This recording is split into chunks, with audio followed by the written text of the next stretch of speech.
খেয়াল করে শুনেন। কি করছে, মারছেন কেন? মারছি কেন সেটা কি আপনাকে বলতে হবে? আপনি আমাকে জিজ্ঞেস করেন কে আপনি আমাদের মাঝখানে কেন আসতেছেন? প্লিজ আপনি এখান থেকে চলে যান। আপনি ওই কেন মারছেন আমাকে বলেন, আমি তো ওই রিক্সায় যাচ্ছিলাম, তাই না? একটা প্রবলেম হলে সেটা আমি দেখবো না?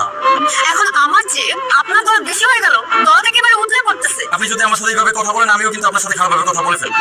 আপনি প্লিজ আমাকে বলেন হয়েছে কি? আমার তো কথা বলার দরকার নাই। আপনি যার পক্ষ নিয়ে কথা বলছেন তাকে আপনি জিজ্ঞেস করেন আমি কে। এই যে ভাই, উনি কি আপনি চেনেন? জি, উনি আমার বোন। কেমন বোন হন উনি আপনার? উনি আমার আপন বোন হন। তাহলে উনি আপনাকে রাস্তার মাঝে এভাবে মারছেন কেন? এই যে ওর সাথে এত কিসের কথা বলছেন?